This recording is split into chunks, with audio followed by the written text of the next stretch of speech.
Talking Jameson Williams, though, our Lions beat reporter Matt Broder was out, gives us this little detailed rundown of kind of his impressions and what he's hearing and what he's seeing. Jameson Williams is otherworldly against the second unit defense. Now, I know that you're going to run, it's the second unit. No, guys, that's not how this stuff works, man. You see the clips. You see what he's doing. His next level speed. D-Mac, you asked me the question earlier. You said you planted your flag, which I have, that Jameson Williams will be that dude for this football team. You asked me before, you said, who have you planted the flag on in the past? I akin this, and I'm not saying he's going to be Jerry Rice, but I'm saying he'll be closer to Jerry Rice than he is to John Taylor or somebody like that. You know what I'm saying? John Taylor was good. He was really good. Super Bowl champion. Yeah, he was really good. Here's the basis of it. I'm not saying he's going to be this, but when LeBron James played, and you watched him in high school because he was all over ESPN, the body was different. Connor McDavid, what do I always say? He's different than everybody else out there. You lived it. You played with Sergei Fedorov. Yeah. Was different, had a different aura, a different gear. It's like that. The Tyreek Hill, the different level that he can go to.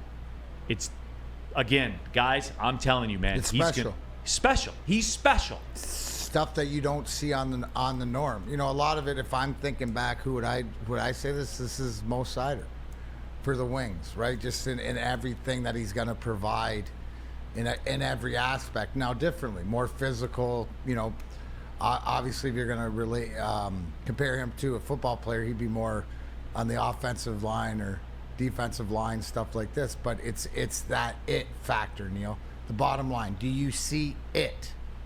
And that's what you're saying, okay? That's what this Jameson Williams is displaying in practice. Remember last year, walking around with a football the whole time, we didn't see him in practice. We didn't get to see this speed. So if he's roasting guys in practice, and even if it's second team, it's babies, it's a start. And it's a start, let's get his confidence up. And if he's making mistakes, you want him to make mistakes in practice out there right now so he doesn't make mistakes in the game. And if him and Goff aren't on the same page right now, that's cool. As long as they're on the same page week 7. And that will be a work in progress too, man. Guy's a rookie coming in here. And I know because that's going to be everybody's defense, right? They're going to say, well, and Broder talked about that, in his report. Said, hey, him and Goff had a couple of hiccups in terms of Jameson making mistakes running routes and stuff like that. No, nobody walks in and is Randy Moss. I'd be interested to ask Broder, and how was that handled? Right, when dropping a pass, running a bad route, was it an educational? Was it I want to learn? How did I learn? Or was it hang your head? Those are the things, right? With top talented guys, do they get frustrated or do they come back and not make the same mistake? Yeah. So and again, just to give everybody, for people that question his maturity or his desire and stuff like that, I want to read you this last little sentence about it. Goff found Jameson in the back of the end zone after he put a move on Brian Branch with Amon-Ra St. Brown running the underneath route. Jamo spiked the football and let out some pent-up emotion. It was a moment. It was clear to everybody that saw it. This talk about him. And you know what, too? Before whatever that, you know what that was? That's also to his teammates. I give a fuck. That's it. That's what I'm talking about. It matters. So to the cat spot response about, are we seeing that? Yes. The question not on the talent but on the maturity. Are we seeing signs that he's growing? And how he's going to grow? It's through that building and the rest of the guys there and being accountable to them. Love to see it. Love to hear it. Yeah. And again, I'm planting the flag on it, man. Everybody get in. And wait and see. And when he gets in this game, when he gets playing for the Lions, week 7 rolls around, man, watch. This cat is built different, dude. You don't see that. It is a Tyreek Hill. Hey, think about it this way. You're going to have think about this, right? That's not on display for the first few weeks that teams can't defend against.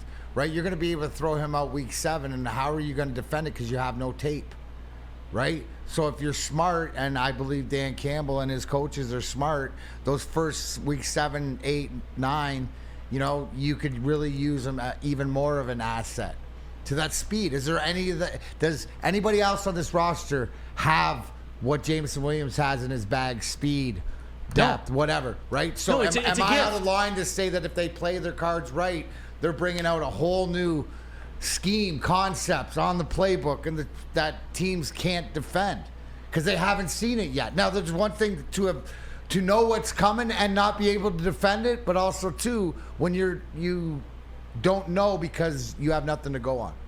That'll be exciting. Jonesy brings up a good point too, and I didn't think about this. Jonesy 5182. Best part about his suspension is he only misses one divisional game. Great point, Right. Jonesy. Good Give catch. Jonesy, get him that coffee. Yeah. That coffee, Jonesy. We're getting you in on the coffee bet when TK85 One catch. one catch in the regular season. Then Sam Moses saw coffee. I actually had a dream last night that Tom Kennedy caught the first pass thrown from Jared Goff in game, and Sam bought us all coffee. I'm not even joking. Did the excitement wake you up, or were you in line? Or No, how I did was we in do like, it? because I came in today and I was like, Does Sam Flannel owes owes us coffee? coffee. I was like, but why? It was something with the Nuggets, and I was like, no, I had a dream about Tom Kennedy, and yeah, so. Because somebody asked in the Woodward Sports, Elgato says, Neal, how's that top 6 defense looking today? Well, again, our own Matt Broder, his reports from being out at Allen Park. This was from yesterday, I believe, right? Yesterday. Yeah, yesterday, as a matter of fact. There was so many things. The defense outperformed the offense by a wide margin. They just had an edge, and they played with an edge. They played nasty. They practiced physical. They're loud. Without a doubt, they take after Aaron Glenn, you can tell. They look to force turnovers, win every matchup. I've never seen so many deflected passes at the line and batted balls at each level of the defense. So it looks like that Aiden Hutchinson too is looking very, very good. Aleem McNeil said he had a solid practice. It was really like nothing out of the ordinary though. Just he looks lean, looks more athletic, but was solid. And that's, again, guys, not everybody's a Pro Bowler, man.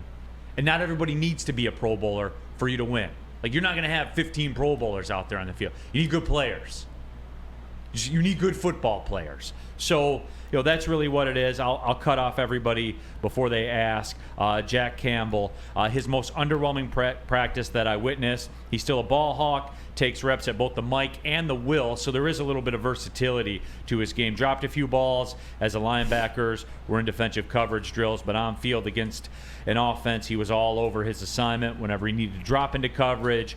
Looks like Anzalone's mentorship is paying off on that front. When Anzalone's off the field, Jack takes on the communication responsibilities, so there's that as well. Feels as though he has the trust of his teammates, including the vets. So that's the story. That's kind of where it's at. And again, this kind of all goes back to the Jameson Williams thing. This dude is going to be special. I'm planting the flag right now, and it'll be business when he comes back, and you'll see it. And immense talent. Different. Just to me, different speed.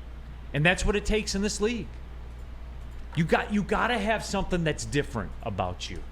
You have to. Right, and what's this go back to, right? Neal, it all comes back to the draft. It comes back to Brad Holmes. And it's going, if you're going to move up 20 spots and use a first rounder in this league and build and compete and stuff like this, you have to hit on this guy. This guy has to be your Jamar Chase. Does he not? He's got to be productive, and he's got to be that Pro Bowl guy for you, right? To enter those waters you haven't been in and not only compete in the playoffs, but compete for championships. Yep. Right? This guy's got to be the Pro Bowler for you to be a contender and a champion. Jonesy says, I'll take solid from our defensive tackle. Solid doesn't give you up 300 yards rushing in a half. And that's, Jonesy, that's my point exactly. Because that did happen. I don't forget. I haven't forgotten about that. I know we're all lining up to take the needle. Like, I understand that. I'm in line just like everybody else. We all want the Honolulu Blue Magic that's out there. But, I have not forgotten that that's what happened. And hopefully they haven't either. A couple of other football notes.